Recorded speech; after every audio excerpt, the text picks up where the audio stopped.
할렐루야. 제가 7절인 줄 알고 마지막 절 같이 읽겠습니다 했는데 알고 보니까 8절이었습니다.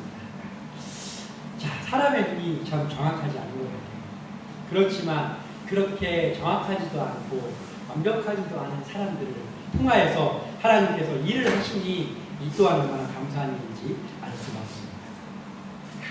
자, 우리가 삶을 살아가는 동안에 우리의 삶에 여러 가지 일들이 있지 않습니까? 그런데 그 삶을 살아가는 동안에 가장 중요한 것, 이것도 중요하고 이것도 중요하지라는 것들 중에 가장 중요한 것 하나가 있는데, 이것은 그냥 잠깐 동안 생기는 일이 아니고 우리의 일평생을 통하여서 우리가 눈을 감는 그 순간까지 이제 이어지는 그 한 가지가 있습니다. 그것이 무엇입니까? 바로 대인관계입니다. 자, 사람이 저기 어디 아무도 없는 곳에 가서 혼자 거기에 거하지 않는 이상은 안 할 수가 없는 한 가지가 있는데, 그것이 바로 대인관계라는 것이죠. 너무나도 중요합니다. 태어나면서부터 아이가 처음 태어나는 그 순간 엄마와, 또 요즘은 병원에서 아이들이 태어나기 때문에 엄마 아빠와 더불어 이제 병원의 의사 선생님 또 간호사들과 대인관계가 그 순간부터 엄마 뱃속에서 나오는 순간부터 시작됩니다. 우리 다음도 그랬지 않습니까? 그리고 나서 계속해서 대인관계가 이루어지고 이제 어린이집을 우리 다음에 갔지 않습니까? 그러니까 이게 또 다른 대인관계가 또 시작됐어요. 그리고 눈을 감는 그 순간에도 우리의 인종을 누군가가 지켜보지 않겠습니까? 가족이 지켜보고 그 가운데에서도 대인관계와 함께 눈을 감는 것이 살아의 인생이라는 것이죠. 그러니까 사실 알고 보면 사람의 인생에 있어서 가장 중요한 것이 아무리 하고 싶지 않다고 해도 멈출 수 없는 것이 대인관계입니다. 사람의 삶은 대인관계의 연속이다라고 표현할 수 있는 거죠. 그렇다고 하면 우리 사역의 현장에서 우리가 주의 일꾼이 아닙니까? 우리 주의 일꾼, 또 더 크게 그리스도인이, 크리스천이 과연 어떻게 대인관계를 하면서 살아가야 할까라는 것이 매우 중요한 요소입니다. 세상 사람들과의, 세상 사람들에게 있어서의 대인관계와 하나님이 우리에게 원하시는, 크리스천에게 원하시는, 주의 일꾼들에게 원하시는 대인관계가 그럼 똑같으냐? 그렇지 않은 것을 우리는 오늘의 말씀을 통해서도 알고 있고 또한 여러 가지 말씀을 통해서 알 수 있습니다. 분명 대인관계를 하는 것은 마찬가지인데 세상 사람들의 이치로 사는 그 삶 속에서의 대인관계와 하나님께서 우리를 향하신, 명령하시는 그 대인관계는 참 다르다는 거예요.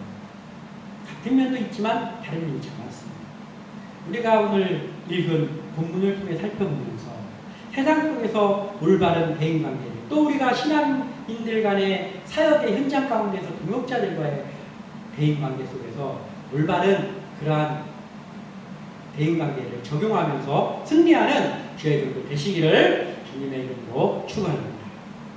자, 오늘 본문을 살펴보면서 첫 번째로 우리가 알 수 있는 것이, 하나님께서 원하시는 대인관계는 축복과 공감의 사람이 돼야 하는 거구나 라는 것을 우리가 알 수 있습니다. 축복과 공감의 사람. 오늘 본문 14절에는 너희를 박해하는 자를 축복하라, 축복하고 저주하지 말라, 아멘, 이렇게 기록하고 있습니다. 첫 시작부터 이걸 내가 실천할 수 있어? 이런 거지, 이런 말씀이죠. 너희를 박해하는 자를 축복하라. 됩니까? 축복하고 거기서 더 나가서 어떻게 하라? 저주하지 말라. 자, 그래, 저주는 안 할 수 있습니다. 저주 안 할 수 있습니다.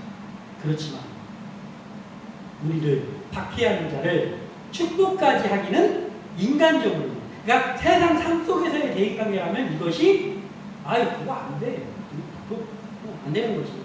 나를 괴롭히는 사람은 어떻게 내가 그 사람을 축복해? 라고 하는 거예요. 그런데 지금 말씀에서는 그걸 이야기하고 있습니다. 이것은 무엇입니까? 하나님께서 우리에게 그렇게 하라는 거예요. 하나님께서는 우리에게 그렇게 하라는 거예요.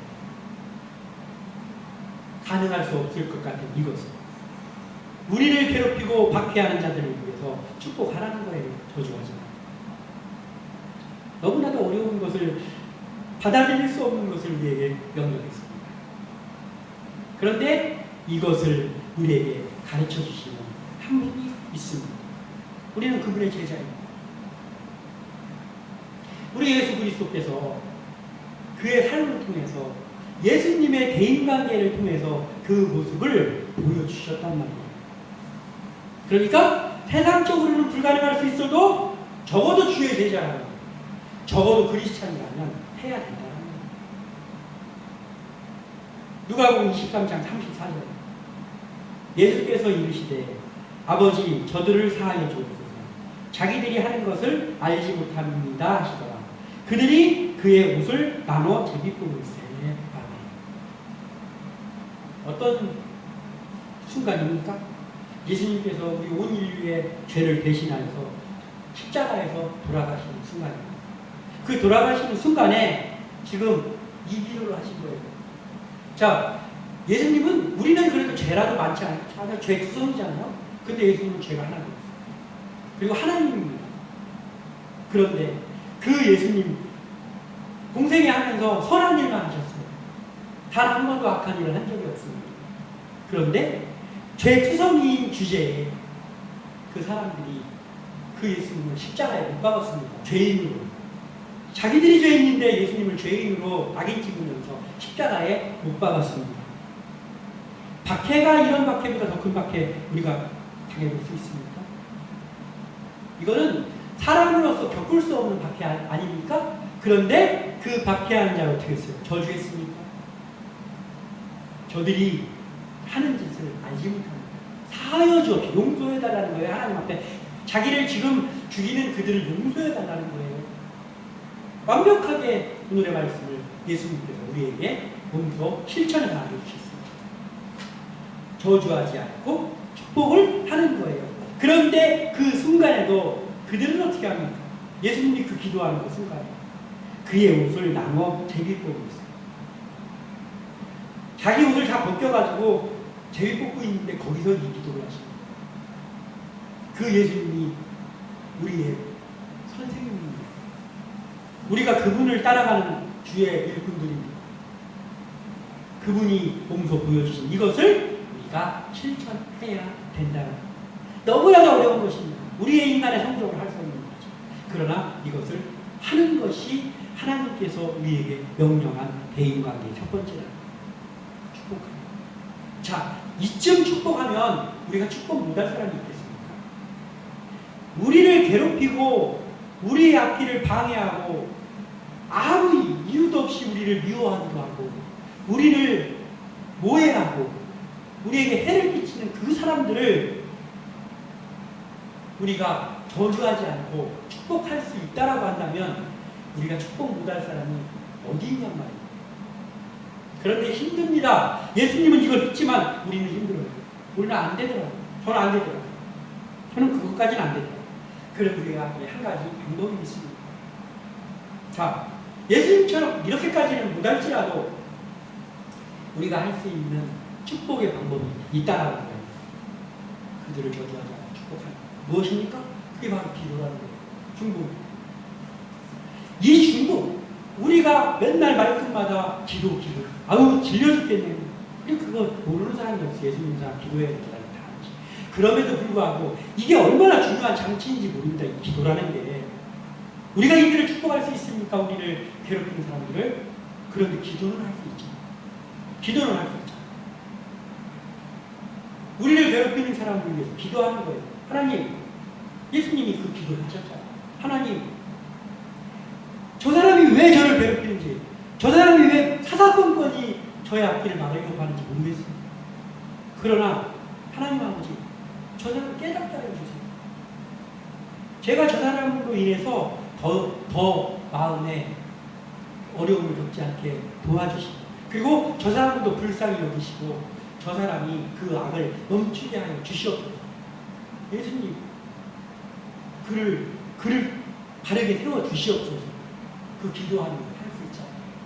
하나님은 그 기도를 그를 축복한 걸로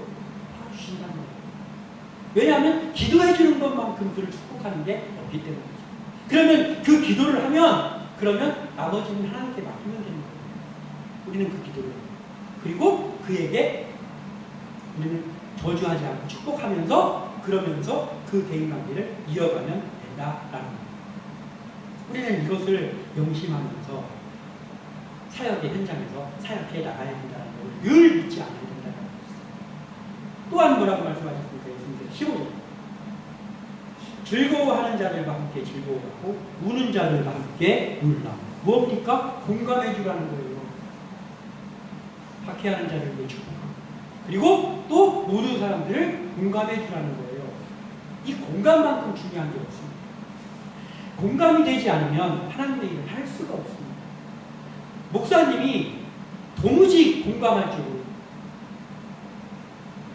가만히 있으면서 근엄해가지고 어디 혼낼 거 없나 이것만 찾으면 이게 사역이 되겠습니까?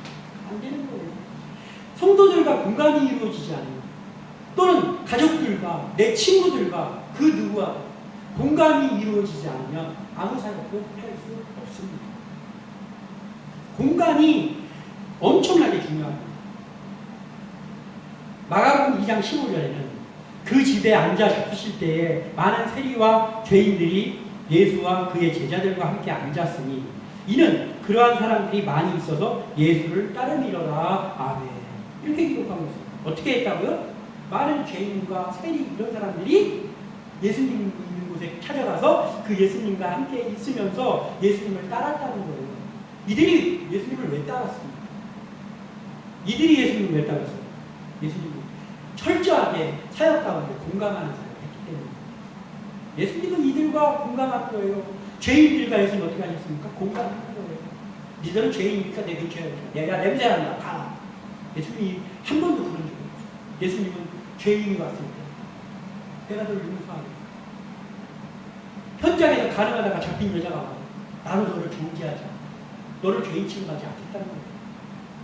이보다 더 큰 공감이 어디 있습니까? 예수님은 철저하게 공감하는 거예요. 문둥병에 걸려서 고름이 툭툭 터져가지고 냄새가 풀풀 나는 가운데에서 예수님께 와서 저를 좀 불쌍히 여겨주세요. 예수님이 야야 냄새 나는데 가까이 오지 마. 내가 기도해 줄 테니까 가까이 오지는 마. 아니 그냥 썩은 내가 진동하는 거예요. 예수님이 그랬습니까? 아니에요. 그들의 몸을 어루만지면서 기도해 주시는 거예요. 이보다 높은 공감이 어디 있나. 그러니 사람들이 안 따르겠습니까? 죄인이고 세리고 그 누구도 따릅니다. 그 당시에 그렇게 잘난치 하면서 선생님 척하면서 했던 제사장 바리새인들 훌륭한 사람들이라고 하는 서기관들 이런 사람들 죄인 벌레치고 했습니다. 자기보다 낮은 사람들 벌레치고 합니다. 그러니까 안 따르죠. 그러니까 안 따르죠. 사람들이 그들을 따랐다는 소리가 성경에 한 구절이라도 있습니다. 안 따르는 거예요. 왜냐? 공감을 하지 않는 자는 안 되는 거예요. 아무리 잘하지. 우리에게 있어야 될 공감은 이거라는 거예요. 예수님의 공감. 그것이 우리에게 있어야 돼요. 좀 잘난 척 좀 하지 마요. 또한 어떻게 했습니까? 서로 마음을 같이 하며 높은 데 마음을 두지 말고 도리어 낮은 데 처하고 스스로 지혜 있는 채 하지 말라. 아멘. 어떻게 해요? 마음을 같이 하라. 마음을 같이 하라. 예수님께서는 죄인들을 그냥 그래 내가 너를 용서하겠다 라고만 한 게 아니라 그 죄인들과 세리들과 마음을 같이 했어요. 어디서 알 수 있습니까? 질문을 할 수 있습니까? 예수님의 12제자 그 중요한 추려서 12명 중에 누가 있어요? 세리가 있잖아요. 예수님의 제자 중에 세리가 있어요. 예수님의 제자 중에 무식한 자들이 있습니다. 예수님의 제자들 중에 천한 직업을 가지고 있는 사람이 열심히 방황하는 어우. 예수님은 그냥 말로만 공감한 게 아니에요. 예수님은 제자를 세웠는데도 그런 사람들, 낮은 사람들 세웠다. 말로는 얘들아 높은 데 마음 두지 말고 낮은 데 마음. 이렇게 말하고는 실제에서는 그럴싸한 사람들만 세우고 하지 않았단 말이에요. 근데 우리 현장 속에서 그런 것들을 봅니까? 우리 현장 속에서 이 성경 말씀을 하면서도 다 무엇을 세울 때 그럴싸한 사람들만 찾지 않습니까? 낮은 사람들, 애들은 저리 가라 하는 것처럼 낮은 사람들은 별 볼일 없는 사람들 저리 가라 하지 않냔 말이에요. 우리의 현장, 사역의 현장 속에. 그럼 우리가 어떻게 예수님의 제자라고 할 수 있습니까? 예수님의 제자의 자격이 없다라는 것이죠. 왜냐하면 낮은 사람들과 도무지 공감을 하죠. 그 결과가 어떻습니까? 예수님이 낮은 사람들, 개인들과 공감한 결과가 어떻게 됐냐 말이에요. 예수님의 제자들이 나중에 복음을 전해서 우리까지 복음이 전해졌는데 그 중에 바리새인들, 서기관들 중에서 예수님의 제자 돼가지고 그 그럴싸한 사람, 랍비라는 사람들 중에 그들이 전도해가지고 우리가 예수님 믿냐고요? 아니에요. 응?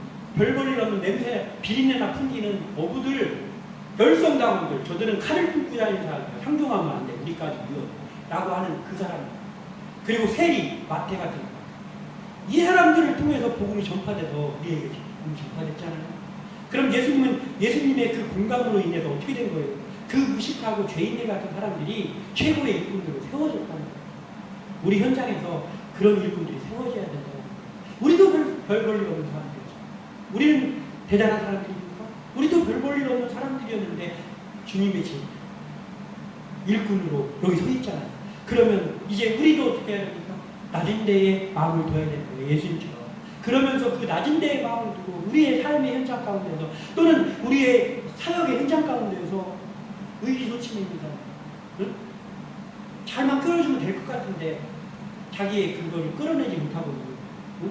주저하는 사람, 이런 사람들, 낮은 사람, 응? 후회되는 사람, 이런 사람들을 예수님이 세운 것처럼 그들을 일꾼으로 세워줘야 된다는 거예요. 그러면 그들을 통해서 우리 교회가 변화를 대단한 사람들이 여기 와가지고 돈 좀 있고 대단한 학식 있는 사람이 와가지고 우리 교회에 도움을 주는 것보다 우리가 낮은 사람들과 공감하면서 이곳에 있으면 이제 하나님께서 우리에게 보내주셨어요. 그 낮은 사람들, 일꾼이 되고 그들이 장로가 되고 그들이 권사가 되고 그 사람들을 통해서 교회가 세워진다는 걸 우리가 명심해야 됩니다. 이것을 알고 우리는 항상 축복과 공감의 사람으로 서 있어야 되는 것을 잊지 않으시고, 그것도 무엇입니까? 선함과 화목의 사람이 돼야 된다는 거예요. 선함과 화목의 사람. 오늘 보면 17절에 아무에게도 악을 악으로 갚지 말고 모든 사람 앞에서 선한 일을 보고, 14절에서 어려운 말씀으로 시작을 했는데 17절에도 만만치 않은 명령이 있습니다. 악을 악으로 갚지 말고 모든 사람 앞에서 선한 일을 도모하라. 인간적인 대인관계에서는 안 되는 그러한 일이죠. 인간관계에서는 나한테 한 대 때리면 내가 딱 준비하고 있다가 나는 2대 때린다. 결정차로 때린다. 이게 세상의 대인관계의 이치 아닙니까?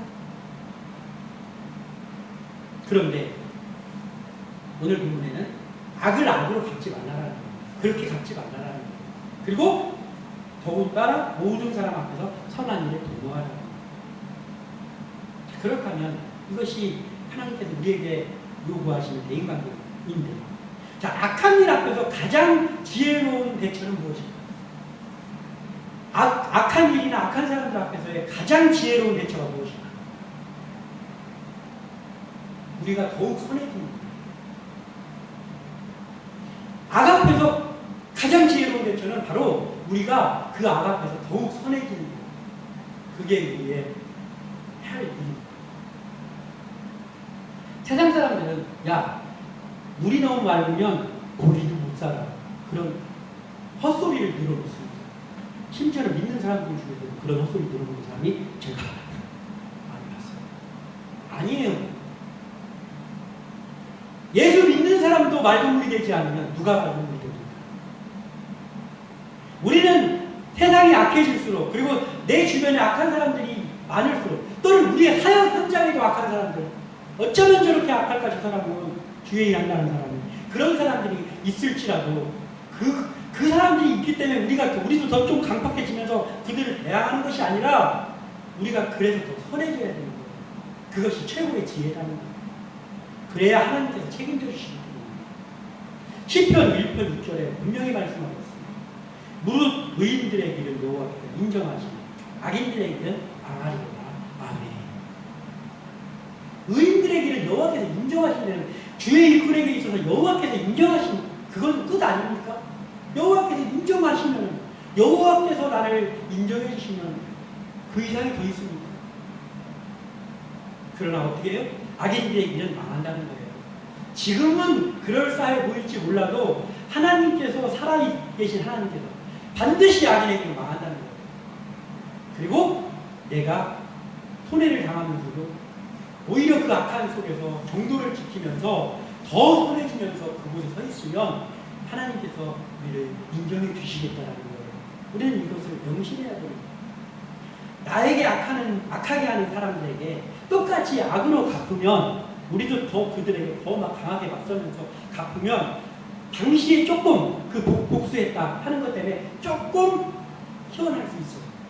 그런데 그 시원함이 계속됩니까? 아니에요. 왠지 모르게 그 바로 직후에 찝찝함이 밀려옵니다. 이게 내가 과연 잘했나? 내가 이래도 되는 건가? 그 마음이 벌써 들어왔다는 걸 보면 잘못했다는 거예요. 양심의 소리인 거예요. 아, 내가 그 사람한테 이렇게 해서 그 사람한테 내가 이렇게 했는데 내가 잘했나? 그 생각이 밀려 들어오면 벌써 그게 양심의 소리라는 거예요. 그래서 그 양심의 소리가 우리 마음속에 들리거든 어떻게 해야 됩니까? 아까 이야기했던 거죠. 그 사람을 때문에 기도하는 거예요. 하나님 아버지, 그 사람이 나한테 이렇게 했어요. 제 마음 너무나 사랑합니다.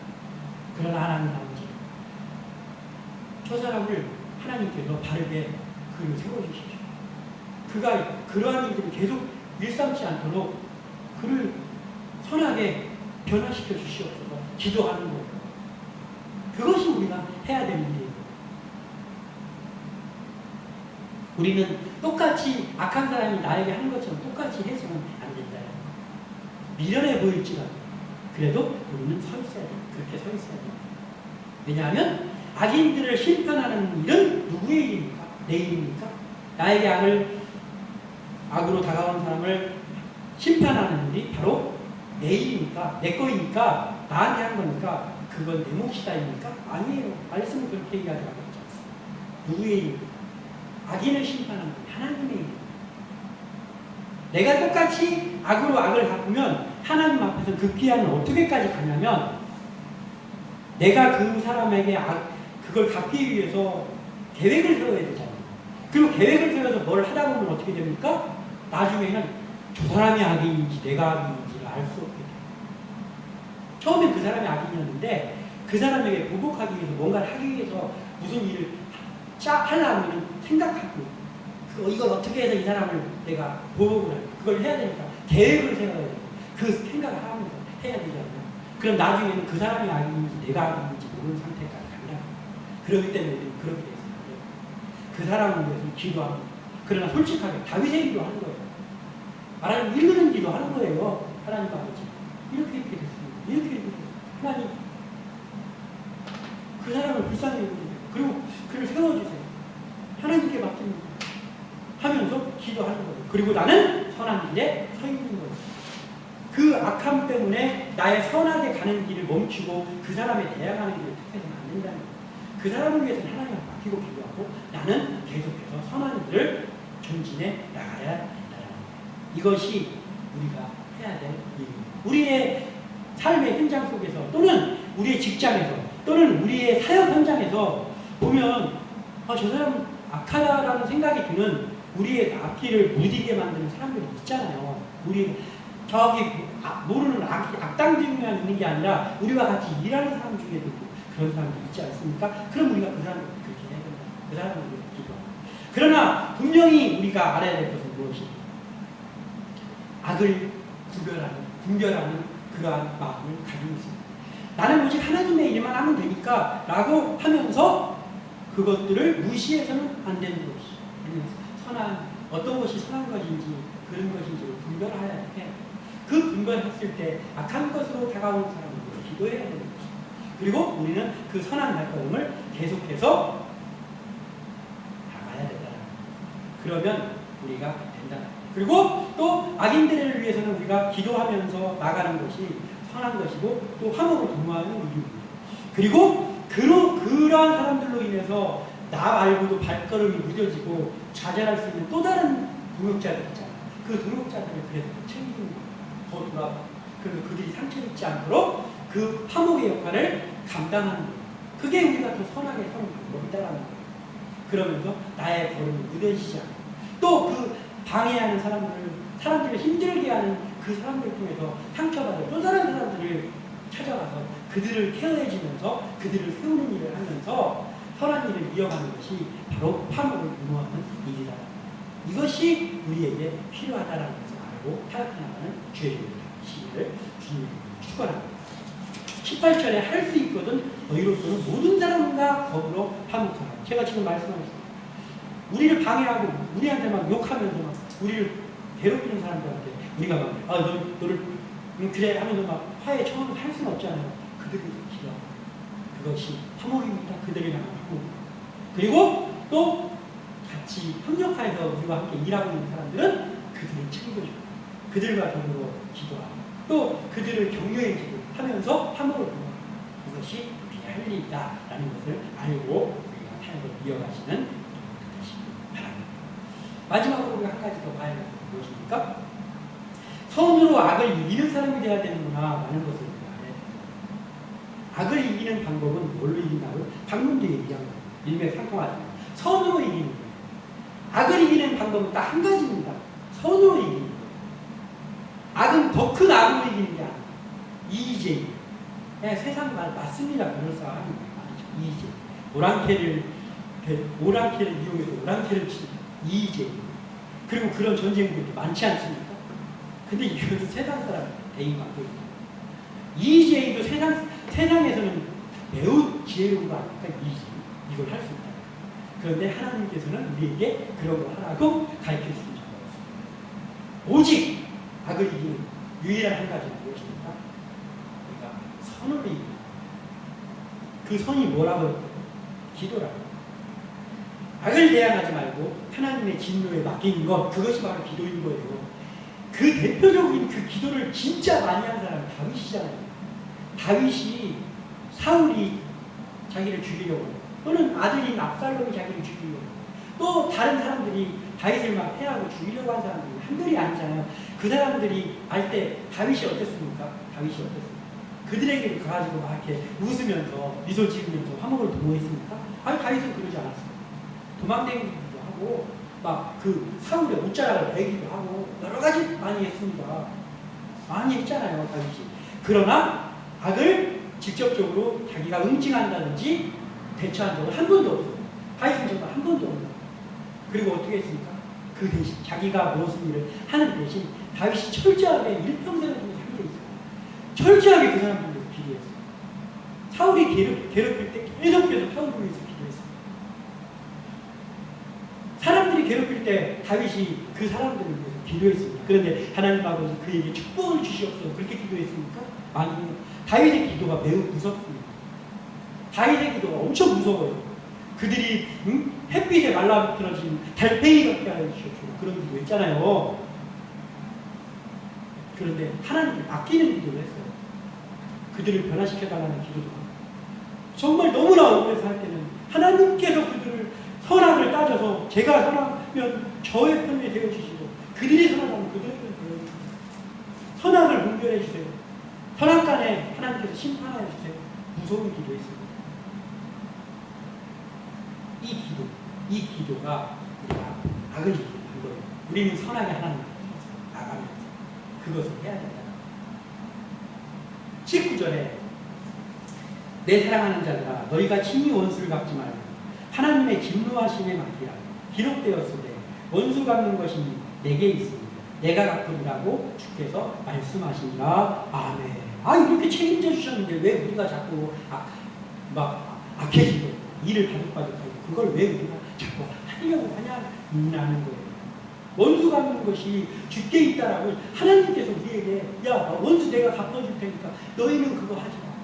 너희는 네 손에는 피를 묻히지 마. 내가 할 테니까 라고 말씀하셨어요. 우리 그 하나님의 일꾼들 아닙니까? 그 하나님의 자녀 아닙니까? 그러니까 하나님 앞에 기도하고 우리는 선한 일을 계속 이어서 가야 된다는 거예요. 악함을 자꾸 대항하다 보면 아까 제가 그랬죠.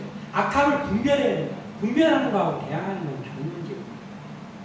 그냥 나는 내 일만 내 앞길만 가면 된다 하고 가면 그건 무책임한 거예요. 그건 선한 게 아니고 무책임한 거예요.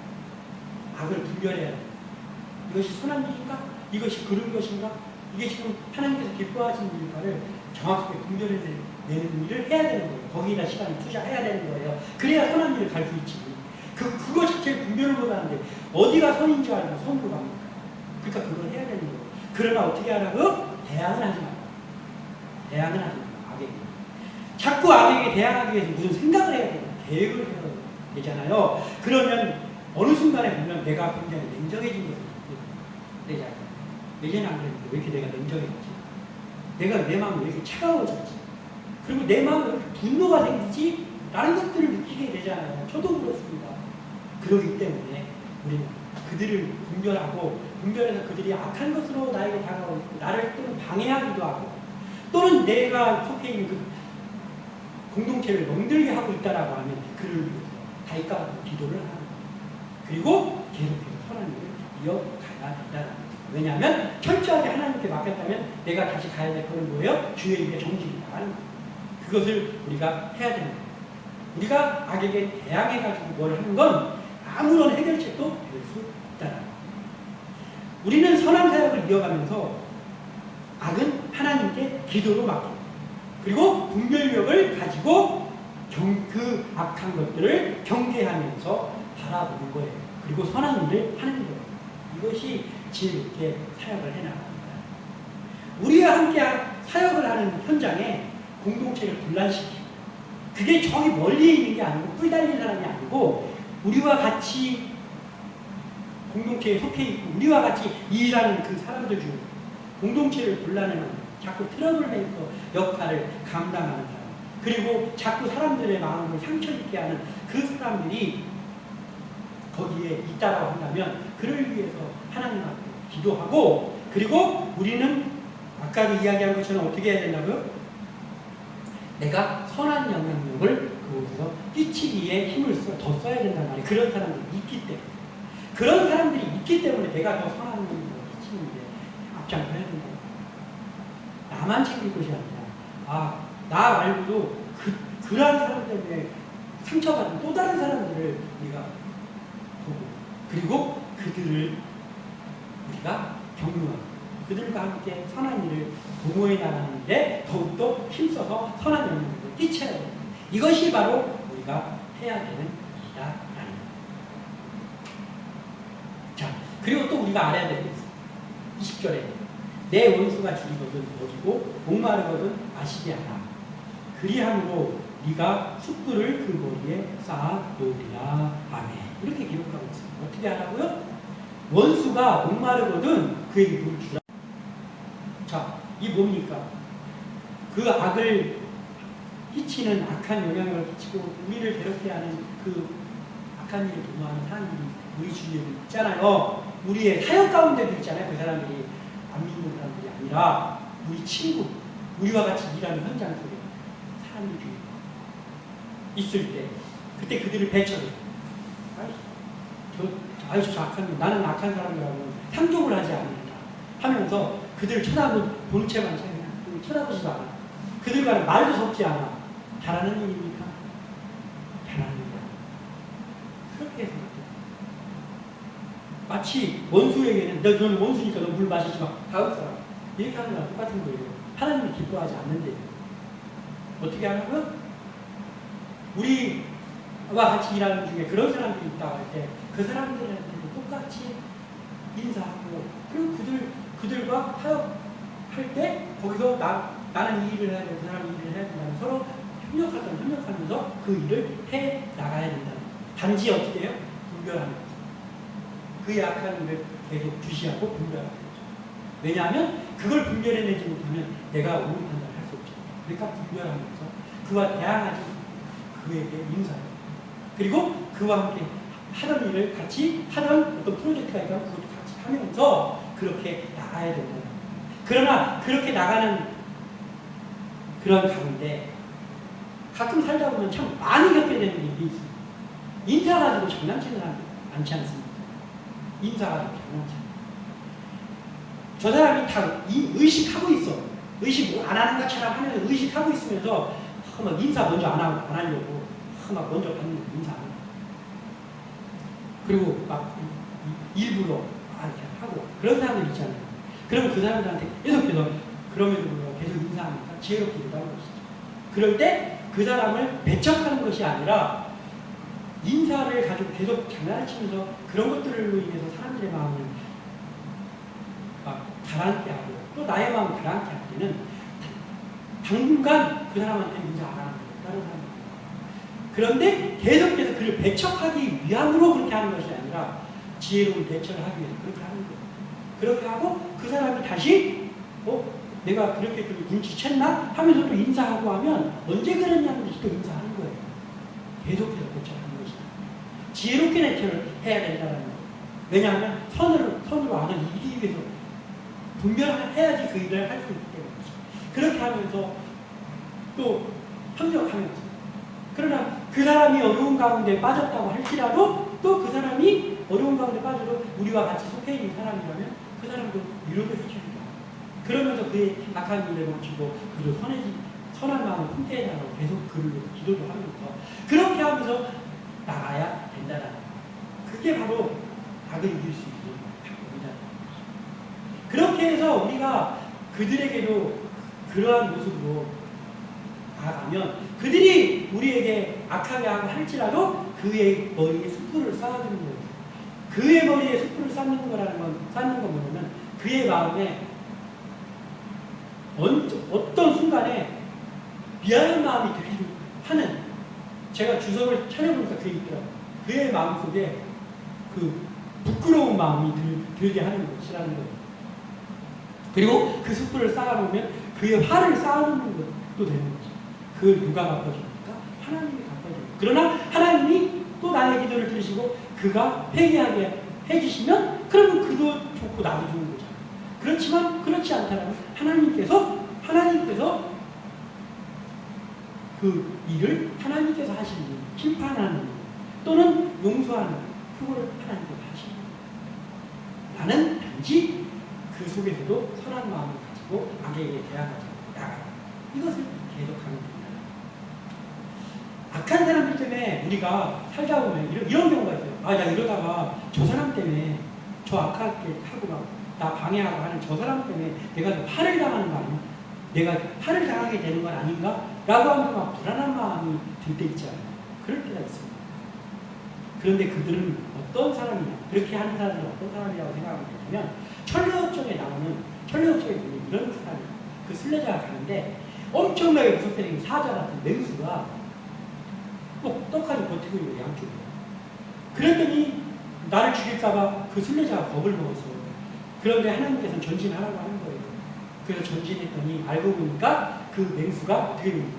세 살에 묶여있어요. 그래서 자기 덮치는데 계속 덮치는데 물지는 못해. 왜냐하면 거기까지 닿지 않는 세 살에 묶여있는 그 천내역정이 나오잖아요. 바로 우리를 계속해서 공격하고 하는 그 악한 영향력을 끼친 사람은 그와 같다는 거예요. 그 맹수. 천내역정이 나오는 그 맹수. 묶여있는 맹수와 같다는 거예요. 우리가 그 사람들 때문에 화를 당할 것 같지만 하나님께서는 그 사람들 때문에 우리가 화를 당하게 내비두지 않는다라는 거예요. 그들은 묶여있는 맹수입니다.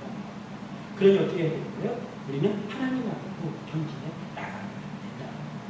그렇게 우리가 나갈 때 지혜로 사역을 감당할 수 있고 크리스찬의 옳은 대인관계를 할 수 있는 그러한 우리가 될 수 있다는 거예요. 우리 교회가 아무쪼록 이러한 대인관계들이 되면서 나가는 교회들을 바라고 또 이러한 크리스찬의 대인관계를 잘 하면서 교회를 지혜롭게 감당하는 일꾼이 키워지는 그러한 곳이 되기를 바랍니다. 또 우리가 그러한 교회가 되시기를 주님의 이름으로 축원합니다. 기도합니다.